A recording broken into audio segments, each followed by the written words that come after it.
I'm here. Great. All right. All right.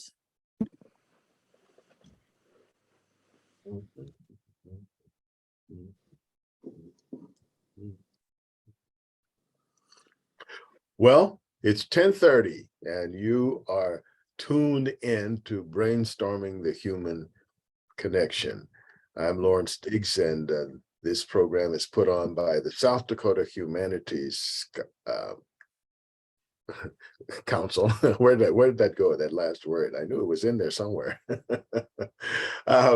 Today, our guest is Dr. David Adler, and he is a columnist that has written a lot about constitutional democracy, trying to explain what that is, why it is, and why it's important. And if you're here today, I'm going to think that you're going to learn some things about the constitutional democracy that most of us miss. That's why we have had him on, and we hope that you will engage in a conversation, because this is important work, and a lot of what we think of as the American way of life hinges on this whole idea of a constitutional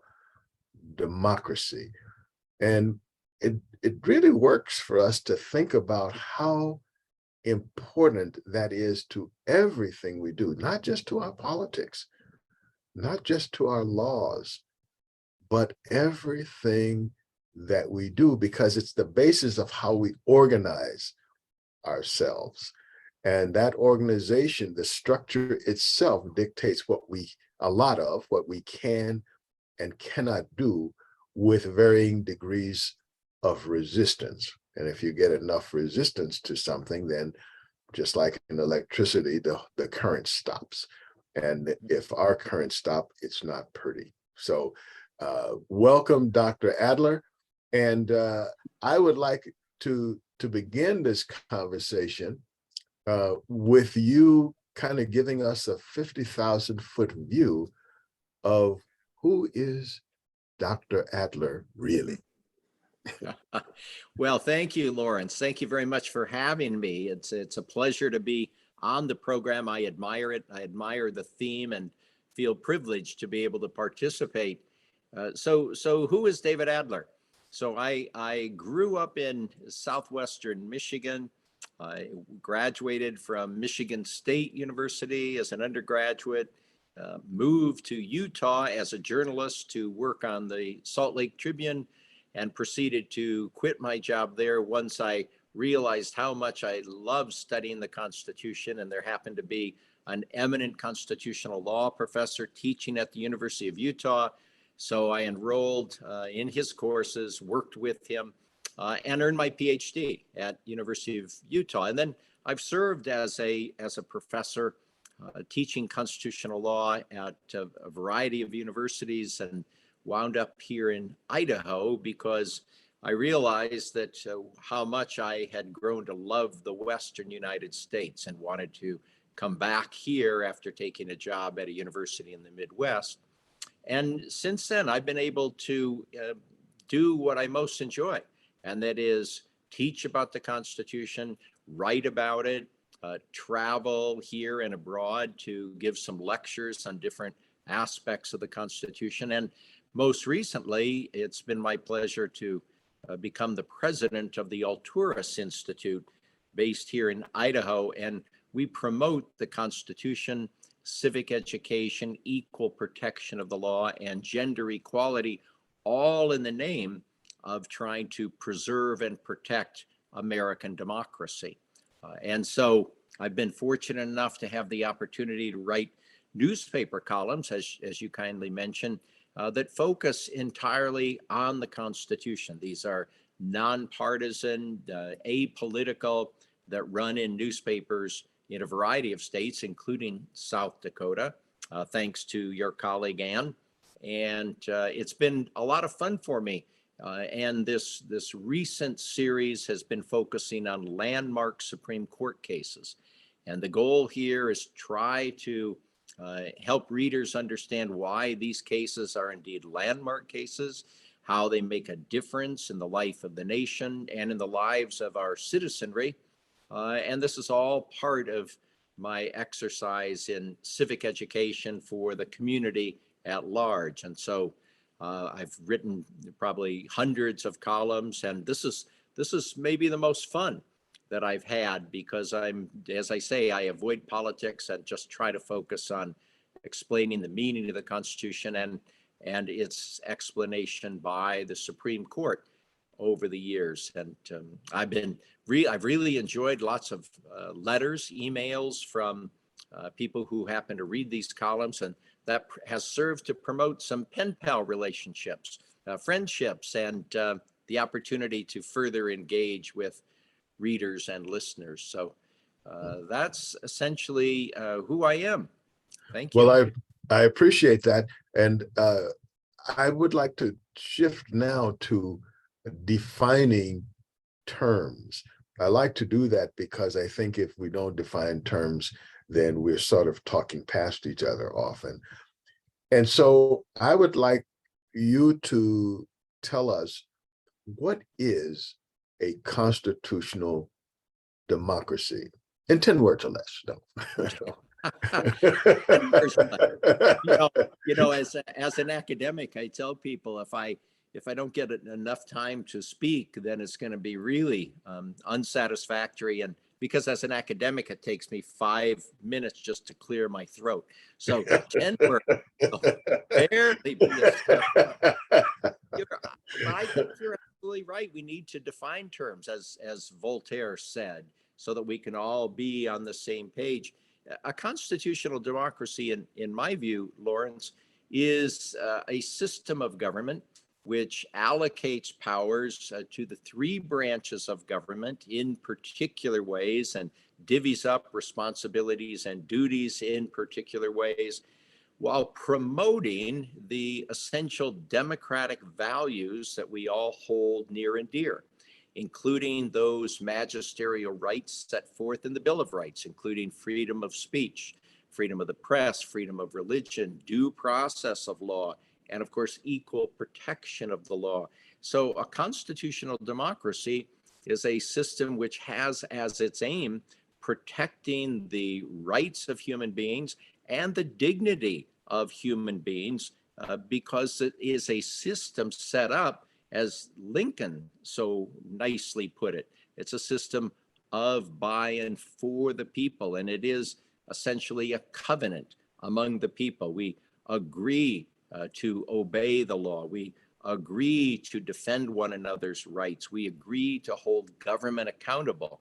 And certainly that was the critical point raised by James Madison, certainly the father of the Constitution, because he played a larger role in the Constitutional Convention than any other delegate in writing the document, when he said, the great challenge confronting our system is how to oblige government to obey the Constitution. And I think, Lawrence, that was the great question in 1787. It remains the great question now. And as you so nicely put it earlier, we Americans have the opportunity to hold government accountable through the exercise of our rights and through some means of resistance when government seems to be trenching on civil rights and civil liberties or overstepping its boundaries. That's not quite 10 words, but 1,000 words. Well, we needed that. So yeah, it's all good. So there are other forms of government, and I'd like to do a compare and contrast. But I think, first of all, we often have, I don't know if you call them discussions, debates, or arguments about the difference between a democracy and a, what is that other thing they call it, where you have like representatives tell you what to do, Mm-hmm. Can you talk about that a little bit? And I- is that just parsing words, or what are we doing there? Yeah, I love that. Thank you. And I hear a lot of people raise that question. Well, we're not a democracy, we're a republic. And so Yeah. then I proceed to try to explain that it is really much ado about nothing. Here's my approach to that. At the time of the Constitutional Convention, when the framers discussed different forms of government, they thought in terms of democracy, the ancient Athenian concept of direct democracy. When the Athenians introduced the idea of democracy in the 5th century BC, it was all about direct democracy, including, for example, the opportunity for citizens to gather together in a common site and setting to discuss and debate issues, as you pointed out. Well, that was the framers' understanding of democracy. And as Madison said in 1787, we're 3 million strong. We are too large to have a democracy. Thinking about the 13 states, where in the world would all the people gather? So when the framers fixed on the idea of democracy in the Athenian conception of direct democracy, it was obviously a no-go. No way could we do that. So that's why, as you pointed out, Madison and the boys selected the idea of a representative government, a republic in which we elect representatives to wield our will, so to speak, to cast votes in our name. Now, lots of people that I encounter want to stop there and say, well, you see, Madison said we have a republic. And I said, not so fast. Over 230 years, we have become much more democratic than we were in 1787. Thank goodness, because the American people, largely through the amendatory clause of the Constitution found in Article 5, have seen fit to improve upon the work of the founding fathers. And I like to tell people, give credit to the framers. They were a humble group. They knew that what they had written would not endure except for Article 5 and the willingness of the people to bring changes to our system that they could not have foreseen, technological, social, economic, and otherwise. And so they left it to subsequent generations of Americans to improve upon their work. And that's what we've done. If you just think about the fact that we've extended the franchise, we extended it to obviously the newly freed man after the Civil War. We extended it to women. We extended it to 18-year-olds. Just the extension of the right to vote has greatly democratized our nation. Or we think about structural changes, and you mentioned this in your opening, how the Constitution, in fact, shapes our country.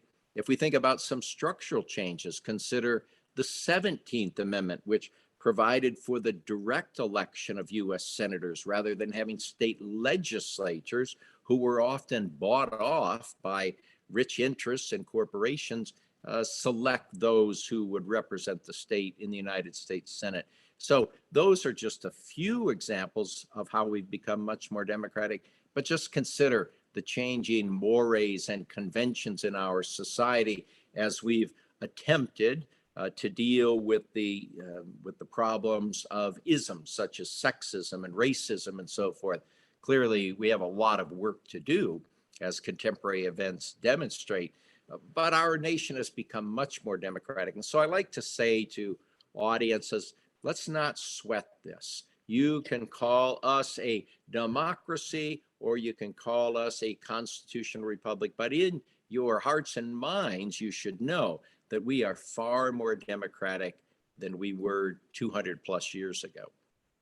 And I like the idea of building in adjustments, because if there's one thing we learn about huge complex systems is they need slack.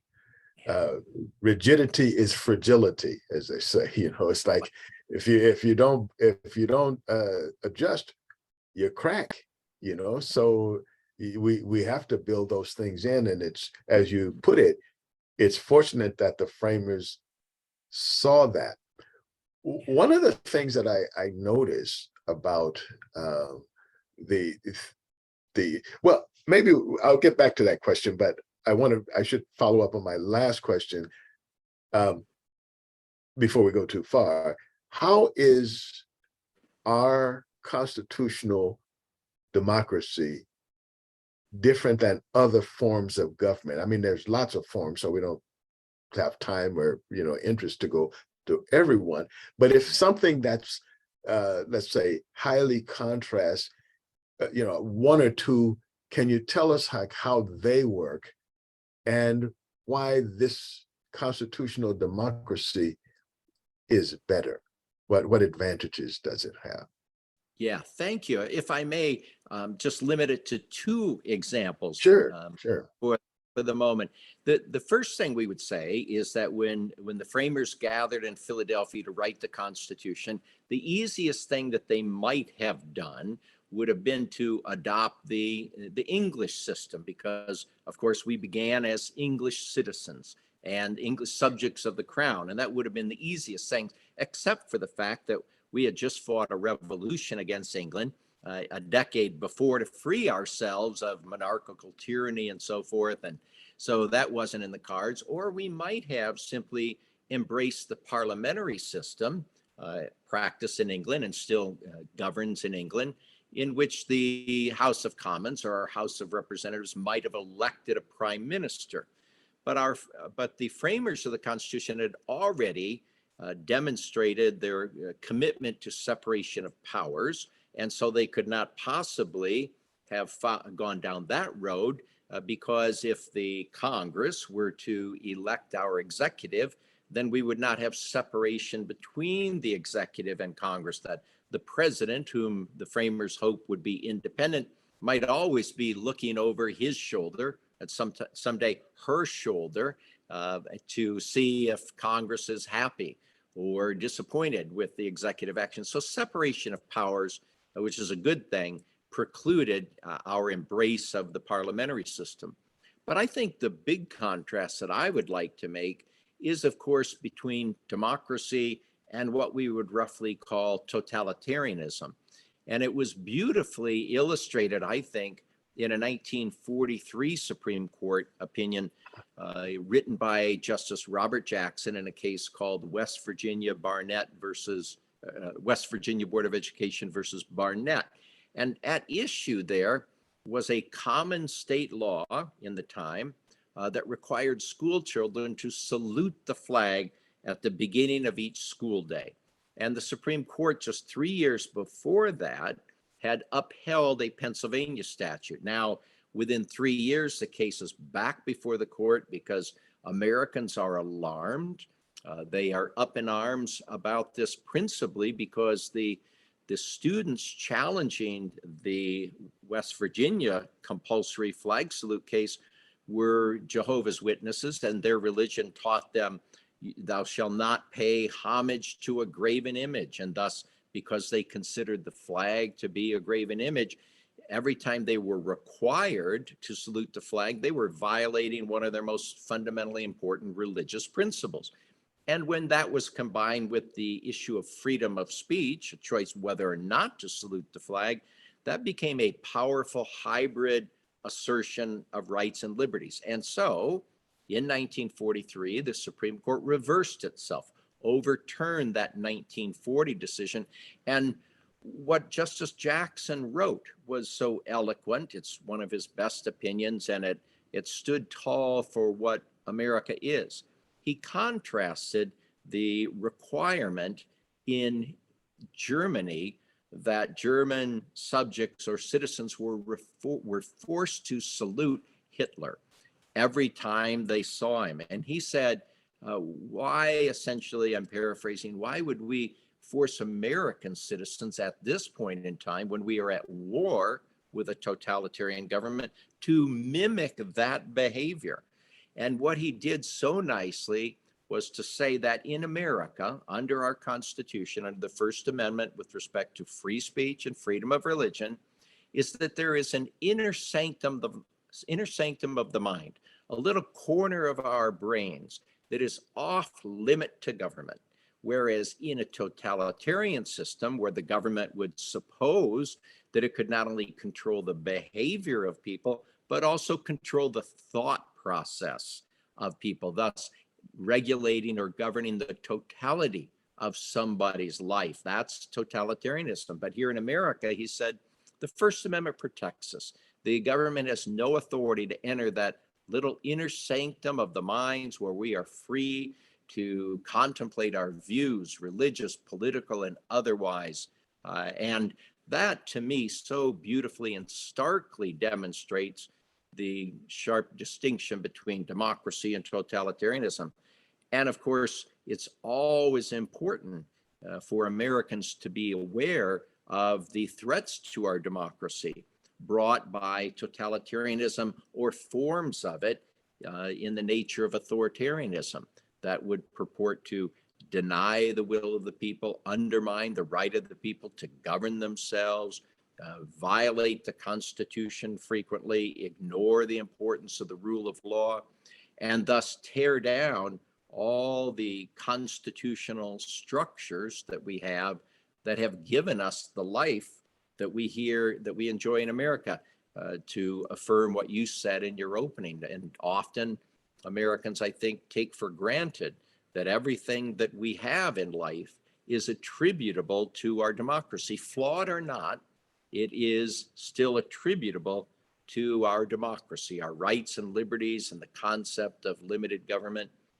So those are just a couple of examples, but I think that it bears reiteration in our time to consider democracy versus authoritarianism. Thank you for that. I'd like to get a little bit under the hood about the attraction of authoritarianism, because I've found myself weak in understanding that. But it seems like some people have this penchant for finding a singular leader or a single, like the idea of, let's say, struggle with ideas seems to be, let's say, abhorrent to some people. It just makes them uncomfortable. Whether it's with their neighbors, their spouse, their children, and certainly in government, the idea of struggling over choices rather than just saying, well, this is the way it is and can't be helped. There seems to be a penchant for that. Have you explored this in your writings and dissertations? Thank you. I like that question a lot, Lawrence, and it's of great concern to me as it is to you. I think that in many ways, people prefer certainty and clarity in life. It's just easier if all we're confronted with in life are black and white choices. People, as you said, are a little bit uncomfortable or often uncomfortable with the gray area in our lives that require some thinking, some difficult choices, some an exercise in weighing pros and cons, particularly when it comes to politics and elections. And as you said, it just seems so much easier for many people to be told what to do or what to think. That's the penchant for authoritarianism that on occasion in this nation has reared its ugly head and frankly is afoot in some corners in our nation right now. And they do indeed pose a real threat to the future of our democracy. I think also what feeds the stream of authoritarianism here is that people are particularly concerned about their daily lives, the choices that they might make to govern the real kitchen table issues. Can I feed my family? Can I pay rent? Can I afford gasoline for my car? Those bread and butter issues on a daily basis tend to dominate the thinking of Americans, and who could blame people for being concerned about those issues? We're all affected. But I think that when people can be misled by some orators, some cynical politicians who recognize that the way to power is to make false promises to those folks, to mislead them by cynically denouncing democratic forms of government and values and the virtues of democracy. And they find a scapegoat. And it's easy for those cynical politicians who are all about the acquisition of power and the maintenance of power to identify a scapegoat and to say your economic ills are entirely attributable to the behavior of this group or the ideas of that group or the views of these political leaders. Once they've identified a scapegoat to explain the problems, then they have lit a match. They've started a fire, which makes it so much easier for people to embrace authoritarianism. And it's like Occam's razor, finding the easiest solution to a problem. They will say, I don't have to worry about the complexity of the impact of the supply chain on the American economy. It's easier for me to think that the problems such as inflation reflect the flaws of the governing regime. I don't have to consider the impact of the war in Ukraine on my daily issues, that gasoline prices up, that it contributes to inflation. It's just easier to blame somebody in this country.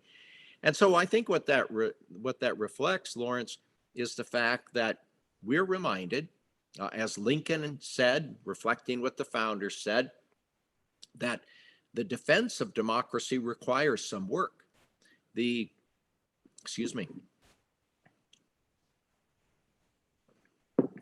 founders hoped that the American citizenry would be educated, well-informed, willing to participate in the hurly-burly of politics as a means of governing themselves. So we can't expect to have democracy in our nation if people are not quite willing to roll up their sleeves, become a little bit informed about the issues that really affect their lives and the life of nation, and are not so vulnerable to demagoguery and misinformation. And that goes back to the question, do we really want to defend our democracy? I always like to say to audiences, remember what Benjamin Franklin said as he left the Constitutional Convention on September 17, 1787, and encountered a small group of people led by a woman who said, tell us, Dr. Franklin, what kind of a system have you given us, a monarchy or a republic? And he looked at her and said, a republic, madam, if you can keep it. Wow, there is Benjamin Franklin speaking to American citizens in 1787. If you can keep it, isn't that the voice that speaks to us today? Can we keep it? We are the you that Dr. Franklin was mentioning. And so the whole question of the allure of authoritarianism, I think, lies in its simplicity, its misleading simplicity. And I'll tell you, once democracy is lost, then the question is, how is it even possible to regain it? That was the great concern of ancient writers back in the 5th century BC and in ancient Rome and in England in the 17th century civil wars.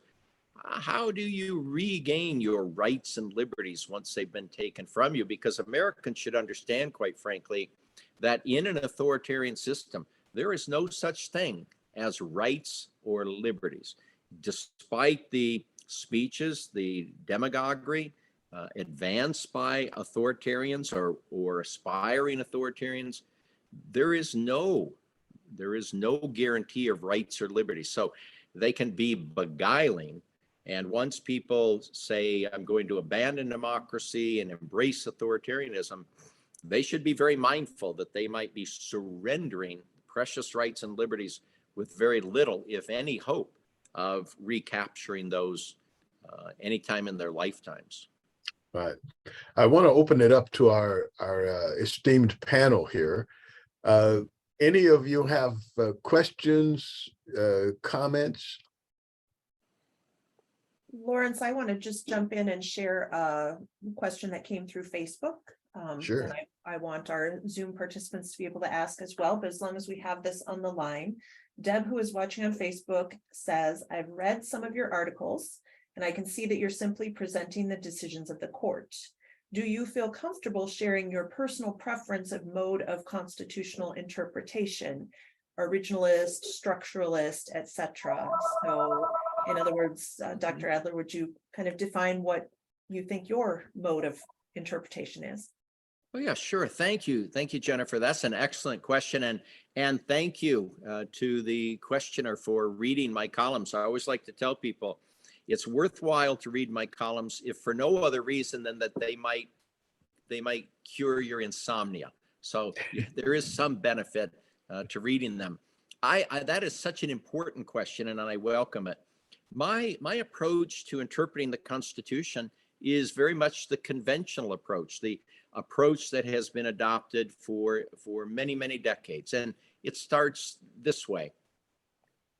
All conventional judges would do this. They would consider the case before them, and they would ask, whatever the issue is, if it's a constitutional issue, they would ask, can this question be resolved by resort to the language of the Constitution alone?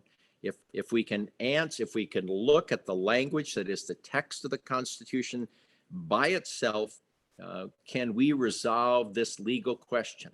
Now, the reality is there'd be very few questions presented to the Supreme Court, let us say, involving the Constitution that could be resolved by simple resort to the language. But you could imagine some hypothetical questions. Somebody decides that he wants to run for president of the United States, but as it happens, he's only 30 years old. Somehow he's denied the opportunity to run as a candidate, brings a lawsuit to the Supreme Court if it even got that far, and the court would say, no, you can't run because the Constitution says in Article 2 you have to be 35 years old to be a candidate for the presidency. So that would be an example of answering a question by resort to the text by itself. But as I say, that's not going to resolve very many questions itself, very many questions. So the next step would be to ask, well, if there's a question involving the meaning of a constitutional provision, is there anything said in the Constitutional Convention that can shed light on the meaning of the provision that is at issue? And for example, in my own research and writing on the war power, this is an easy one. All men at the Constitutional Convention in 1787 agreed that only Congress could take the nation into war. Total war, small war. That in fact, that power was specifically withheld from the presidency. So if we had a case coming before the Supreme Court asking whether constitutionally speaking, the president might authorize the nation to go to war, the clear answer would be no, based on the text and what was said in Philadelphia. But suppose we have a question that in fact is not answerable or easily resolved by resort to the debates in the Constitutional Convention. The next step for the court is to say, well, did earlier courts ever address and resolve this issue? Did we have any Supreme Court decisions in the early part of our history, for example, that helped to resolve this? If the court can find a precedent or two, then that can help the court decide the case. But in fact, some precedents may no longer be viable in our history because the nation has aged, that it's moved so far along in one way or another that resort to early precedents may not enjoy much steam any longer. And so the court then, the conventional court, would wrestle with that question in those ways, the conventional ways to address the question. So I like this question because it's really asking for example, whether originalism has legs to it, or should the country reject originalism and interpret the Constitution, for example, in a way that maintains its adaptability, its adjustability to the needs of our time rather than the way the country operated, say, in 1795. That's the essential question. And Madison himself said, of course, that we don't adopt a fixation with the words in the Constitution, because words are but signposts to the thoughts of the drafter. We go beyond those, and that's what I think the framers had in mind, that when we apply the provisions of the Constitution to problems of our time, we try to find the core values at the heart of a constitutional provision, march them across the time to apply to the kinds of problems that they never could have foreseen. And that maintains some flexibility in our Constitution, much needed flexibility. As John Marshall, the famous Chief Justice, said, the Constitution is intended to endure for the ages. We don't want to convert the Constitution into a dry, empty husk that has no relevance to our time. That's a good question, and it deserves, frankly, Jennifer, about 15 more weeks of attention. Thank you. But and I think we can see that, Dr. Adler, in the amount of time that people spend, much more than 15 weeks, in debating this question. My issue with originalism is that it's often used as a front for denying people's rights, because quite frankly, the people who were the original list, they weren't really all that nice of people from my point of view. They were smart people, and they were certainly a step above where people were at that time. But in terms of like what my needs are, and if I look at doing the most good for the most people most often, I think only a few of them were, Paine, had that in mind.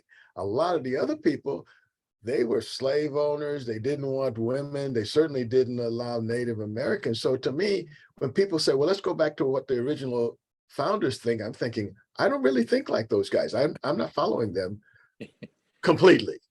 You're right. No, you're right. And here's the point, and I agree with you. And certainly there's no doubt that those who wrote our Constitution were in the grip of racism and promoted it.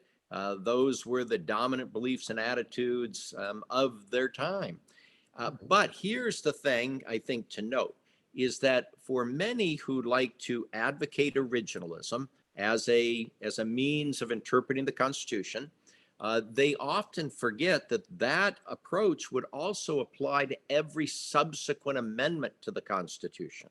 So, for example, to continue with the problem of racism or slavery, obviously the 13th Amendment abolished slavery. So no matter what the framers did or said about slavery in the original document, that becomes irrelevant now with the ratification of the 13th Amendment. So people would want to say, well, why? If they really want to practice the spirit of originalism, they would say, why did Congress in 1865 abolish slavery? What were they attempting to do? Well, the obvious purpose, and this is true particularly when combined with the 14th and 15th Amendments, the Reconstruction Amendments, was to place blacks on par with whites in the eyes of the law, to expand citizenship, to ensure equal protection of the law.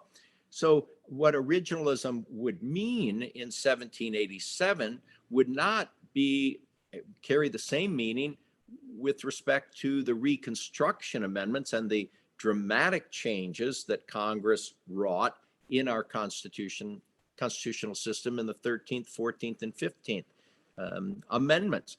And this is, of course, right now before the Supreme Court in this case just argued this week involving affirmative action at both Harvard and University of North Carolina, and in previous cases where the newest justice on the Supreme Court, Justice Jackson, the new Justice Jackson, quite rightly explained to counsel before the court that the Reconstruction Amendments were remedial in nature, trying to remedy the problems that haunted the nation, beginning with our original sin of slavery and continued through segregation and private acts of racial discrimination and all the rest. The point is, for those who advocate originalism, the point is that we have to take a look at how the Constitution has been a change. And if you're going to invoke originalism, then ask, what did the framers of the 13th, 14th, and 15th Amendments intend? And the clear answer, frankly, is to be found in the enactment of the Civil Rights Act of 1875, in which the radical Republicans, in their last act, those who included abolitionists and who were very forward-looking, enacted the statute that made it illegal for owners of businesses to deny their services to the newly freed man. Here was an astounding progressive act in 1875 designed to eradicate, on a legal basis, the practice of racism. Wow, how that would have carried forward. Of course, the Supreme Court struck it down 10 years later, saying Congress didn't have the authority to do that. But I say often, and we don't have time here now, but I often say to audience members, consider for a second, what if that 1875 Civil Rights Act had been upheld by the Supreme Court? Would we not be much further along in dealing with race relations and the problem of racism in this country if we've now been dealing with it for 160 years? What if it not only been formally eradicated, but states would have been denied, and as would private persons have been denied any authority to engage in racism? So this question about originalism is probably a little bit bigger, a little bit broader than many of its advocates would care to admit. Right. Well, this is the thing that I have observed as well, is that people use it like they use a lot of other things to sort of smokescreen what they really want to do. So it's kind of like, it becomes kind of like not the real argument but it's kind of like people think, well, I should have the right to discriminate, and I should have the right, if I have a business, I should have the right of who I want to serve or not. And to me, that gets past the whole idea of a civilization, or certainly a democracy, where if we are going to mutually protect each other, then we have to do that completely. And it seems to me that government is foremost in the business of mutual protection. In other words, we have a civilization is a whole concept of mutual protection. That's why we as human beings get together. The question is, how should we mutually protect each other? So it seems if a system does not mutually protect its citizens, then it is not doing its job as an organization of human endeavor. Well, that's such an important point. I agree. The first thing to be said is there is nothing rational about discrimination. Discrimination in all forms is irrational, whether it's sexism or racism. We don't treat people as inferior because they were born black or brown or white, in the same way we don't treat women inferior because they were born female. So discrimination in every form is irrational. That's point one. Point two is, you're right, the very principle of equal protection of the law, which is the essence of the 14th Amendment, when it reads that no state shall make or enforce any law denying the equal protection of the law, that's the real heart and soul, the premise and promise of our constitutional democracy. And it draws on the the majesty of the language used by Jefferson in the Declaration of Independence, that we hold these truths to be self-evident, that all people are created equal.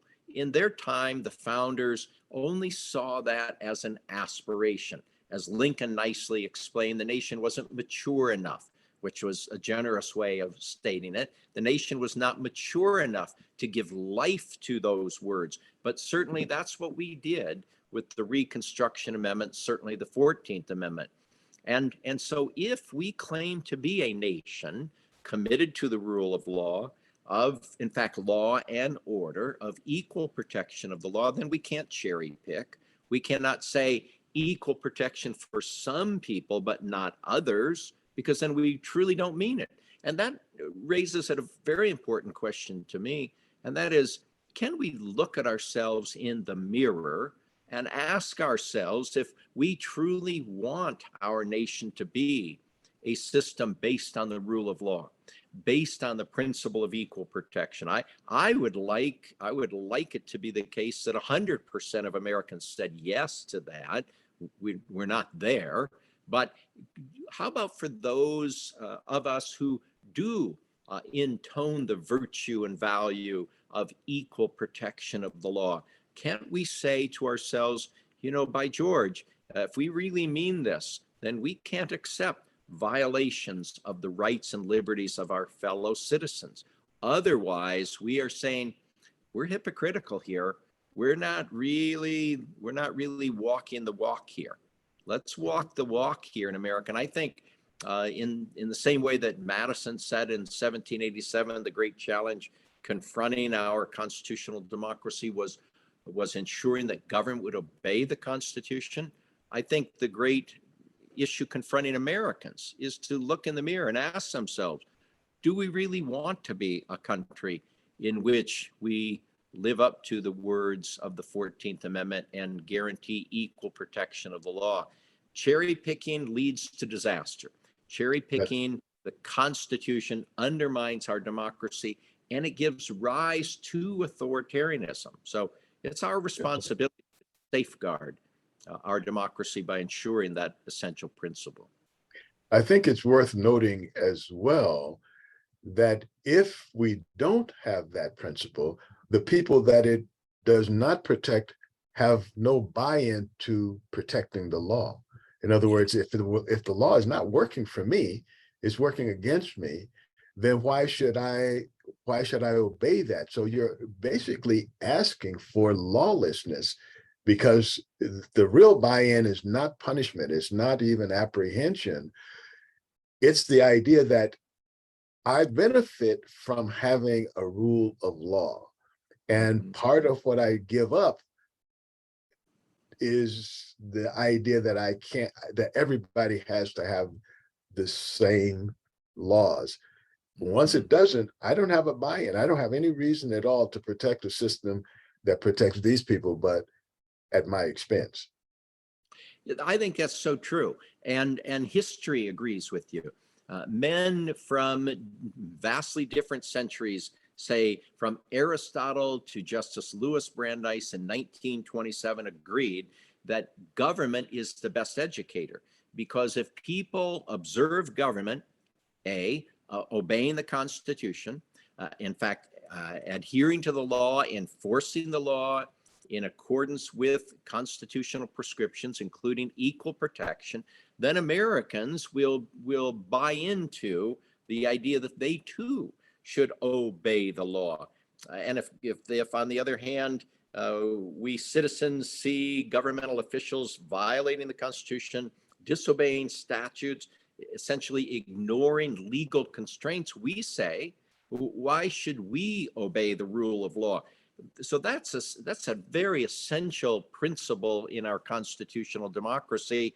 And then it leads to people essentially deciding that they're going to violate the rights and violate the laws in a way that will serve their immediate interest, instead of living up to the terms of what we would call the social contract that is at the heart of democracy. And we agree to live as a community, honoring the rights and liberties of others, and defending the rights and liberties of others. Too many people are afraid of becoming involved. Too few are afraid of speaking up when they see violations of rights and liberties. And naturally, there's a continuum here, but history demonstrates, I think, the importance of speaking up. Remember, and this is a long story, but remember when the Allies liberated the concentration camps, and the famous Lutheran Protestant minister was asked, why didn't you speak up earlier against the Nazis? And he explained in ways much more beautiful than I can say it now, when he said, well, first they came for the teachers. As I was not a teacher, I didn't speak up. Then they came for the trade unionists. As I was not a trade unionist, I didn't speak up. Then they came for the Jews. As I was not a Jew, I didn't speak up. And on it goes, until he said they would come for me. And who's left to speak up? And that's a wonderful play on Robert Bolt's terrific play about Sir Thomas More, A Man for All Seasons, where he essentially says, if you make a deal with the devil, who will protect you when the devil comes for you? So I think, in a more modest way, Americans need to understand the great importance of defending the rights and liberties of all citizens. Otherwise, who will speak up when their rights and liberties are violated? Yes, I want to give the panel here another opportunity to chime in. Do you have any questions or comments about our discussion on the idea of a constitutional democracy today? Don't all speak up at once. Well, I do this to my audiences, Lawrence. I stupefy my audience. So this is not uncommon. Yeah. Well, I'm hoping that there is some cerebral massaging going on while we're entertaining these ideas, because all of these ideas that we have been discussing today go directly into the lives of every American. We all have a buy-in in this constitutional democracy. It can be difficult. It can be, in some cases, painful. We will have to make sacrifices. However, those sacrifices will not be anywhere near what we will have if we don't have a constitutional democracy, and if we don't have mutual protection. Is that Jace? Did you have something to add to this conversation? Oh, I just want to make a comment. I guess it's too big a question to ask regarding the McGirt decision, and too big a question to ask regarding the Indian Child Welfare Act that's on the chopping block now. But maybe make a comment regarding American Indian push for sovereignty, or something to do with that, if you wanted just to make a comment. Mm-hmm. Thank you. Yeah, thank you. That's such an important issue, and you're right. We could talk forever about this. The reality here is that American natives have been the victims of horrific acts of discrimination from the beginning, pushed off their lands, deprived of an opportunity to earn a living, through more modern times of denying the treaties that the American government made with tribes throughout our nation. That is such a sad, indeed sordid history. And I think it reflects the fact that our government has forgotten the early agreement that in fact tribes enjoy sovereignty. They should be able to govern themselves. Now, that has been undermined as Congress has enacted statutes that have reflected the congressional authority to regulate interstate commerce and the general welfare and so forth. But the fact is there is that core of tribal sovereignty that requires respect, and the government needs to honor it. I've written about treaty termination, mostly about the termination of treaties the American government had with nations abroad. But the same principles apply here. And this goes back to the discussion we were having just a few minutes ago, Lawrence, and that is where is the integrity of governmental actions if its own deepest obligations formed through treaties is ignored or violated? This is in the same way that we expect that our government will honor treaties at home and abroad, in the same way that we expect that our government will act to enforce the law equally without concern to whose rights and liberties are being violated. It goes to the essence of our constitutional democracy. And as I said at the outset, it is a system created to promote and defend human dignity. And if we've not been perfect, and we certainly have not, we certainly can see the directions that we should travel if indeed we aspire to be better about ensuring equal rights and human dignity. And so this is a fine question about tribal sovereignty, and I'm using that as a jumping off point to emphasize the fact that our Bill of Rights stands tall to defend individual liberty and human rights, and it goes to the core of our constitutional democracy. Without the Bill of Rights, what kind of a nation would we be? We would not be the constitutional democracy that we are, or that we hope to be.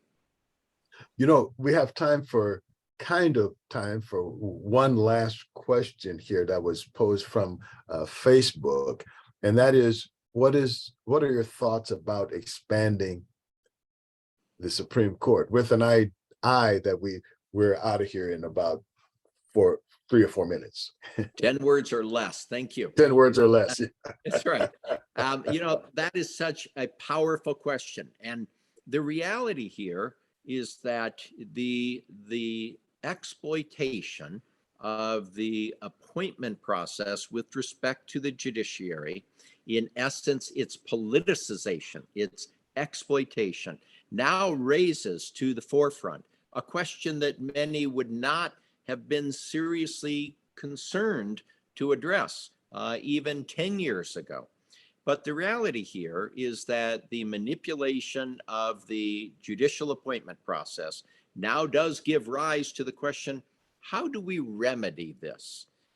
Because, and I say that with the clear understanding from my viewpoint, that this current Supreme Court now is engaging in far-right activism, overturning stalwart precedents such as Roe versus Wade and the right of women to make decisions governing their own reproductive organs, to overturning or to undercutting, let me mix the metaphor, to undercut the wall separating church and state as envisioned by Jefferson and Madison and the founders, to perhaps now undermining affirmative action, which has been part of the law of the land now since 1978, and indicating, as Justice Clarence Thomas said in his concurrence in the Dobbs decision, he wants to explore whether there is indeed any 14th Amendment right ensuring married couples the right to access contraceptive devices, to the right of members of the LGBT community to marry, and other fundamental rights. If this court now is willing to reassess all those fundamental principles and precedents, if that's where we are, and we indeed are there, in my opinion, then it requires strong remedy. So I do, to make this short, I do believe that the time has come now to limit the tenure of Supreme Court justices. We don't need a lifetime tenure. 15, 18 years is fine. And I am also interested in expanding the size of the Supreme Court to restore some balance. We don't want Americans thinking that the most powerful court in the land, which is anything but the least dangerous branch, as sketched out by Alexander Hamilton, should be able to easily change the fundamental law of the land every time there's a vacancy on the Supreme Court. So this is a very good question. It deserves more time, but I have now joined those who believe that the tenure of justices should be limited. And secondly, that we should expand the size of the court to restore balance, because otherwise Americans lose confidence in the rule of law and the Supreme Court as the exponent of the supreme law of the land. Well, we have just come to the end of our road for today. I really thank you a lot for adding a lot of insight to this conversation and giving us a lot more breadth on how to think about the Supreme Court, constitutional democracy, and our way of governing ourselves. Thank you, everyone, for joining us today. See you same time, same station next week. Thank you so much, Lawrence. A great pleasure to be with you. I enjoyed this. Thank you. Thank you. Okay, bye-bye. Bye.